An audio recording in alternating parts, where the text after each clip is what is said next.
ਅਸੀਂ ਕਰਾਂਗੇ ਹੋਮੋਜੀਨੀਅਸ ਬ੍ਰੌਡਨਿੰਗ ਦੀ ਇੱਕ ਡਿਫਰੈਂਟ ਟਾਈਪ ਜਿਹਨੂੰ ਅਸੀਂ ਬੋਲਦੇ ਹਾਂ ਕੋਲੀਸ਼ਨ ਬ੍ਰੌਡਨਿੰਗ।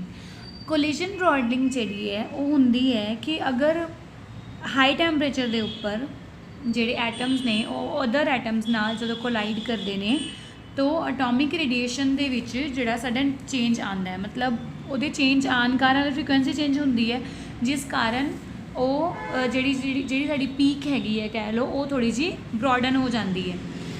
तो मतलब एग्जैक्टली उस फ्रीकुएंसी की नहीं आती, थोड़ी चेंज इन जी फ्रीकुएंसी है वो आ जाती है।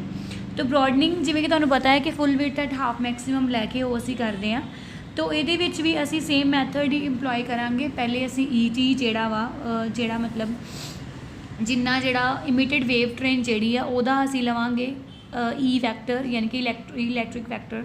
फिर असी उहदे तो इंटेंसिटी निकालांगे, इंटेंसिटी तो बाद जिहड़ा वो असी प्रोबेबिलिटी फंक्शन लवांगे और उहदे तो फिर असी फ्रीकुएंसी डिस्ट्रीब्यूशन फंक्शन निकालांगे और उन्होंने फिर हाफ कर देंगे।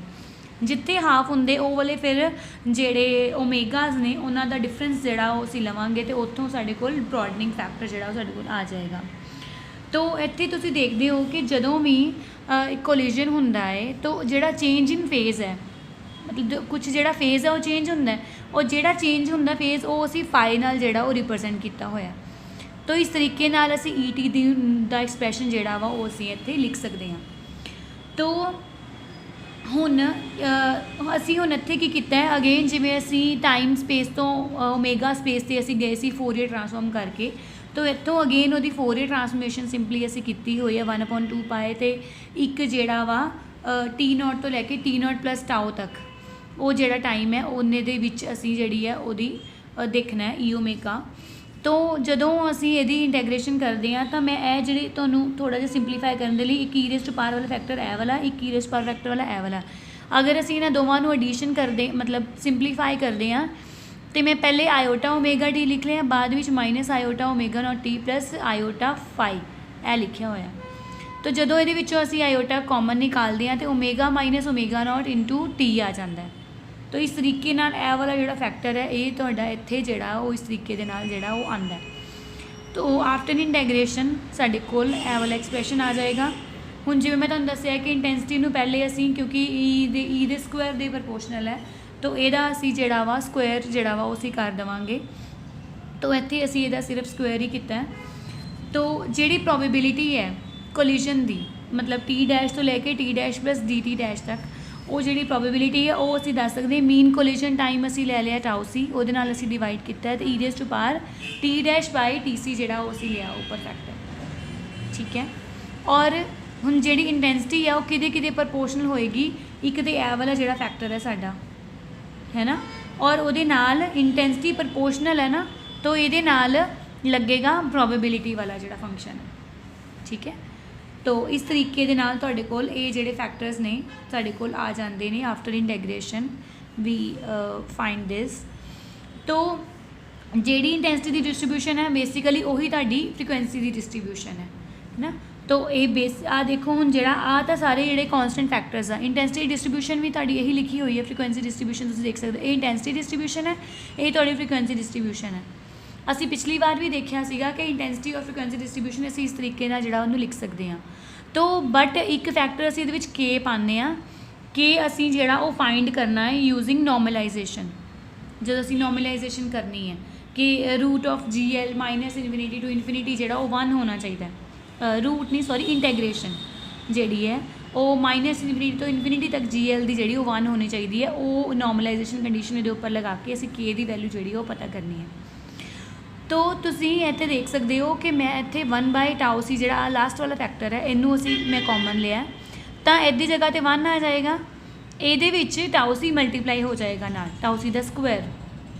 तो इत्थे ही कीता होया ए वाले फैक्टर जगह ते 1 लिखिया, इहदे नाल क्योंकि मैं इनू बाहर कढ़िया तो यह मल्टीप्लाई करना पेगा, इत्थे मैं इस चीज़ नू मल्टीप्लाई किया होया, ठीक है। तो इत्थे तुहाडी बुक दे विच कुछ प्रॉब्लम्स ने बेटा वो तुसीं इत्थे ठीक कर लेना, इत्थे टाउ सी आना है, इत्थे भी टाउ सी आना है, इस तरीके दे नाल आना है।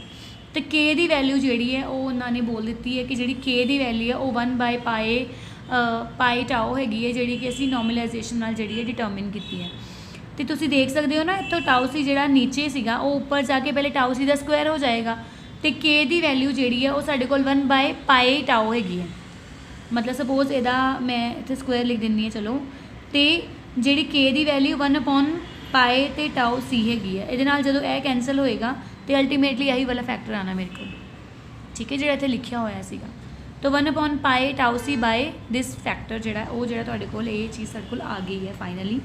तो हुण मैं देखना चाहनी हाँ कि जी हाफ कित्थे होएगी ये इंटेंसिटी, हाफ उत्थे होएगी जिथे यह हाफ होएगा ना। देखो यह जी चीज़ है पूरी दी पूरी, अगर असी इस फैक्टर लैने टाओ सी अपॉन पाई है, नाल ए वाला सारा फैक्टर है तुहाडे कोल, ठीक है। यदी इंटेंसिटी हाफ जी मैक्सीमम वैल्यू है यदी इस चीज़ की जी मैक्सीमम वैल्यू है वो हाफ जी वैल्यू है वो उदों होएगी जो इसकी वैल्यू जी है कह लो कि 1 होएगी, मतलब 1 + 1 2 हो जाएगा ना, फिर GL हाफ हो जाएगा। तो यही इन्होंने लिखा होया इत्थे तुसीं देख सकते हो कि GL की जो वैल्यू जी है वो टाओ सी अपॉन 2π हो गई है ना, उदों जी फ्रीकुएंसी है वो कोरसपोंड करेगी हाफ इंटेंसिटी में, ओमेगा जी है वो हाफ इंटेंसिटी में कोरसपोंड करेगी। तो इत्थे भी वही किया GL दे विच जिहड़ी मैं तुहानूं पहले फैक्टर बोल रही सी यही चीज़ है ना, यह जी +1 वाला फैक्टर इनू उन्होंने 1 लिखिया तो मैं इस चीज़ में 1 लिख रही सी। तो समझ के मैं तुहानूं बोलिया सी कि डिनोमीनेटर जी आ वाला फैक्टर है ये जो 1 होगा उदों हाफ होएगी।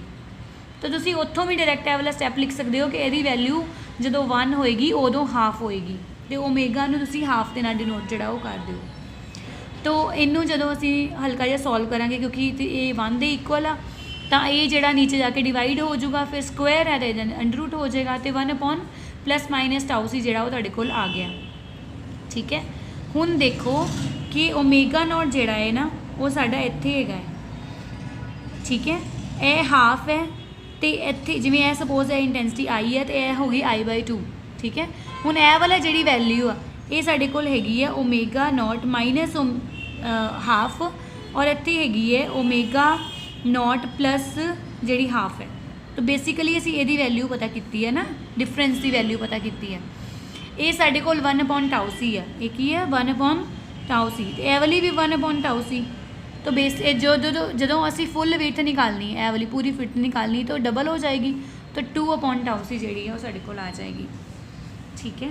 तो ये जी है ये ड्रॉपलर ये जी सॉरी ये थोड़ी कोलिशन ब्रॉडनिंग है बेसिकली 2/टाओ सी। तो जनरली जी कोलिशन ब्रॉडनिंग है हाई टैंपरेचर पर जी है सानू मिलती है, और टाओ की वैल्यू जी है वो उन्होंने निकाली है mean free path divided by mean velocity. असी बोलिया सी ना टाओ जो वो मीन कोलिशन टाइम है, तो जिन्ना फ्री पाथ है डिवाइड किया वो वेलोसिटी ने।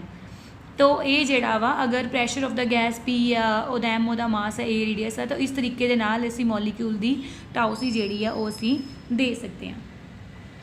सो नैक्सट असी करन जा रहे हैं